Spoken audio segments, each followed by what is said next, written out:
What's good, YouTubes? Steph here, and welcome to Theta Space. This time, I'm going to talk about my favorite live albums.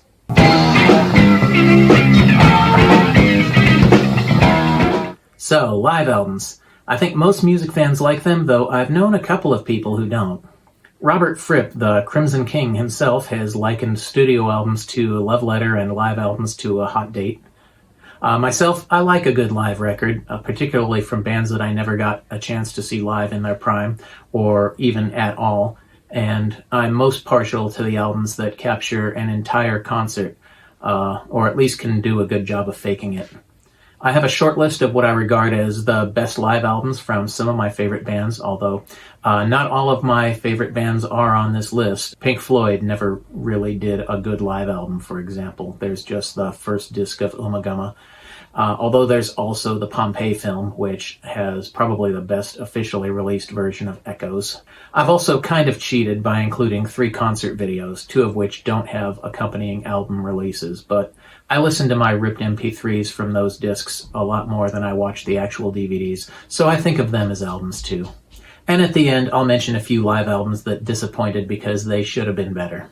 So I'm not really ranking these in any particular order, so I'll start with one of the videos, and it's the only one that there's a good chance that a lot of you have seen because it was released theatrically, and also because the other 2 are Japanese DVDs by Japanese artists that aren't well known over here.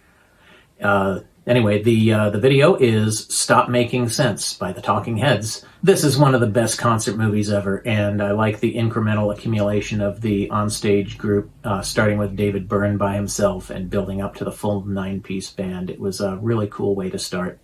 The set list is great, and I like the little Tom Tom Club interlude while Byrne did a wardrobe change. I don't actually own a copy of this, either the movie or the album, but it's on my list anyway. The next one actually is also a video, but I found it as a CD first. Joni Mitchell's Shadows and Light. She had another excellent live album prior to this one, 1974's Miles of Isles, representing her folky or earlier material up through Court and Spark. And it's got a great version of Woodstock that I might actually like better than the studio recording, but Shadows and Light presents what seems like a full concert from Santa Barbara in September 1979, and the band includes notable jazz players Pat Metheny, Michael Brecker, Jaco Pastorius, and Don Alias. This is my favorite era of Joni, just before those 3 dismal 80s albums. Lots of great songs in this set, like Coyote, Edith and the Kingpin, Hejira, and Charlie Mingus's Goodbye Pork Pie Hat from her collab album with Mingus with her own lyrics. The CD that I had is short 1 track that was on the vinyl record, Black Crow, but it's not that big a loss considering the strength of the whole album. Little Feat's Waiting for Columbus is the only live record they made with Lowell George. I don't know if the post-George band did any live records because I didn't really bother to follow them after that, although I liked a couple of songs that I heard from Let It Roll. Anyway, Columbus has a great track list, solid all the way through, except that Oh Atlanta isn't one of my favorites, but this isn't just one of the great live albums, it's one of the greatest rock and roll albums, period. Shout out to my dad, may he rest in peace, for putting me onto this group, Albert Louis Karnas. I have to include Blue Oyster Cult here, and the album I chose is 1975's On Your Feet or On Your Knees.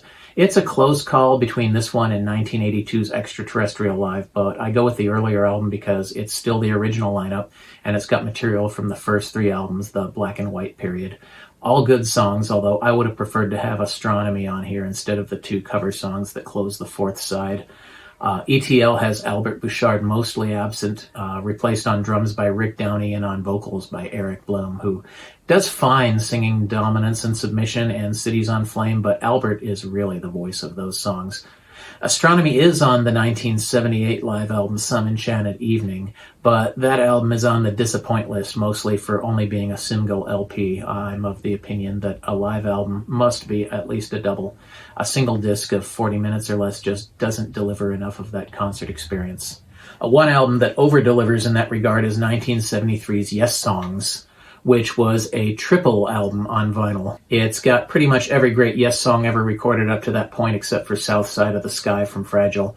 But it's got every track from Close to the Edge, Yours Is No Disgrace, Starship Troopers, Heart of the Sunrise, all the standout tracks, and As a bass player who was initially inspired by Chris Squire's work with this band, I have to love the extended bass showcase of The Fish. Yes has the longest tenure as my favorite band from when I was 14 up into my 30s, and this album is still really special to me. The Keys to Ascension albums have some good inclusions that aren't here, like The Revealing Science of God, Awaken, Turn of the Century, and that absolutely killer version of America, but those albums were recorded in the mid-90s when the band was past their prime. Yes Songs is the same quintet at the height of their power. Like I said, there's 2 more concert videos that I'm counting for this list. Both are from Japan and feature artists not very well known in the USA, although they each have some small degree of renown in their particular niches here. Masami Okui, Makun to her fans, made her bones singing anime themes, and she's my favorite singer in any language. I have digital copies of most of her albums, and I even have 9 CDs and a couple of videos. She's got a number of live videos, but most are like this one, Live Devotion, which represents her tour in support of the album Devotion, of course. This one is 14 songs plus a bonus track. My rip of it fits on one 80-minute CD, and it's just song performances with no talking to the audience between numbers. This is not the video that I'm counting. I'm only showing it to contrast her usual video releases with my top pick, which is Live in Hibiya No Cut, the entire concert of September 12, 1999 in Tokyo. No cut really means no cut, from the MCs addressing the crowd just before the show starts to Makun saying thank you and good night. Every second of the concert is here, including 8 long speeches to the audience in between songs, and 21 songs in all. I'm a little confused by the last 2 songs on the disc being repeats of songs that were performed earlier in the set. I suspect that they were included from a different show on a different night. Since I'm not fluent in Japanese, I don't know what she's saying to the audience in the MC section, so I'm just left to wonder. But that's not really important. It's a great show. Makun is in top form and has a great group of players behind her, although the background singers leave a little bit to be desired. She records the backing vocals on her albums herself. The set list is great, and while there might be a song or 3 that I would swap out, I still like all of the songs here, and my favorite of hers, Lovesick, is included. Other than the Joni Mitchell album, I think this and the next video entry are actually the only complete single concerts on my list. And that next video is Hareki by my favorite prog rock group, Kenso. I've talked about Kenso quite a bit on my channel. So far, I've done a ranking of their 9 studio albums and reviewed the first 4. This is from June 26, 2002, their only concert that year, according to the album label. But anyway, this is not long after their 7th album, this one here. And it's a great set of songs, although it's edited to not include any speeches to the audience. There's 2 of those in the DVD bonus features, but again, not understanding Japanese, I don't watch those. So those are the 2 videos that I consider live albums because I listen to the ripped audio a lot. Everything from here on out will be an actual Living by God album, and we have 2 more of those.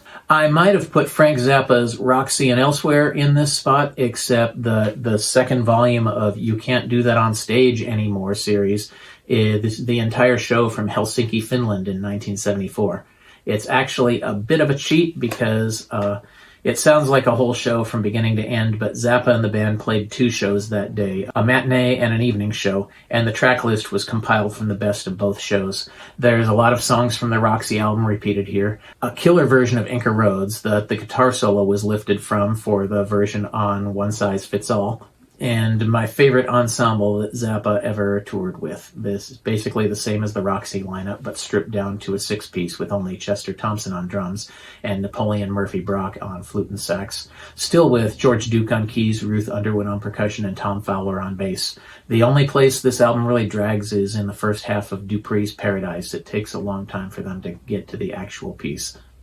And my list of favorite live albums is rounded out with Jethro Tull's Bursting Out. This is another one that fakes being a single show, but it's from various nights on the Heavy Horses tour.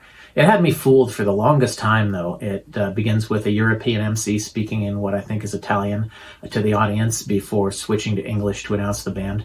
Plenty of banter from Ian Anderson. Like all the great live albums, it's got a lot of choice numbers in the set list. It even includes an abbreviated performance of Thick as a Brick. and a long flute solo / medley as the band comes in for God Rest Ye Merry Gentlemen and Bourrée. Unlike the Zappa and Helsinki show, there's no part of this album that drags. It's a solid 9 from me. Maybe a 10, but I'm hesitant to give out 10s. Maybe it's the influence of the old Silverstein poem. But there's no shame in being a 9. And now we come to the not-so-honorable mentions. I wanted to like these albums, and in some parts I do, but they've all let me down in one way or another. First, one more album that ultimately makes the list of favorites, but I almost put it with the disappointments. Iron Maiden's Live After Death. It's got just a couple of things that bring it down. First, Bruce Dickinson's live voice isn't quite up to snuff in a couple of places. Maybe it's late in the tour and he was tired, but when singing the Jump in the Cockpits line in Aces High, he doesn't reach the high notes of the studio recording. He doesn't even seem to really try.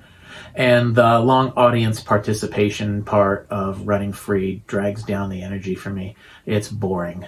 But those criticisms can also apply to a couple of the other albums I listed as my favorites, and most of this album kicks ass. So no, this album stands with the rest of the favorites. On to the records that actually disappoint. Deep Purple's Made in Europe and BOC's Some Enchanted Evening. I already mentioned the BOC album, and the Deep Purple album has the same primary flaw. It's only a single LP. That's bad enough, but then you have extended versions of Mistreated, not one of the greatest songs, even at the 7 minutes that it lasted on Burn, and certainly not worth 11 and a half minutes live. And You Fool No One at over 16 minutes occupies almost the entire second side of the LP. Mark III Deep Purple is actually my favorite Deep Purple, so this record is really a letdown. I understand there are reissues with more live material from this group, and maybe I'll look into those someday. Staying in the same vein, we move on to another Ritchie Blackmore album, Rainbows on Stage. This one at least is a double LP, but the album sides are actually pretty short, and like Made in Europe, a lot of that space is wasted on extended performances of songs that didn't need to be as long as they are. Did we really need Catch the Rainbow to be 15 and a half minutes? Did we really need Mistreated at all, much less a 13-minute performance? Did we need an 11-minute Still I'm Sad? And whose idea was it to leave Stargazer off of this record? This album is just the worst. And Ronnie Dio is the connecting link to the next album, Live Evil by Black Sabbath. Leaving aside that they ripped off a Miles Davis album title, this is actually not a bad record when Dio is singing Dio songs, but it loses me when they play the Ozzy era material. When Dio's singing NIB, War Pigs, Iron Man, Paranoid, or Children of the Grave, to me, he doesn't sound comfortable in that range. Ronnie Dio was one of the greatest voices of rock and metal of all time, and a better vocalist than Ozzy could ever even dream of being, but I just don't think he can do Ozzy's songs. Feel free to blast me in the comments if you disagree. Also, Heaven and Hell didn't need to be 12 minutes with the audience sing-along. I hate audience sing-alongs at concerts even when I'm there. I certainly don't care to hear them in concert I wasn't at. So that's about it. What are your favorite live albums, and are there any that you wanted to like but found disappointing? Again, let me know in the comments. Also, smash like if you up, and please hit subscribe. It doesn't cost anything. See you next time. Bright Moments. Steph out.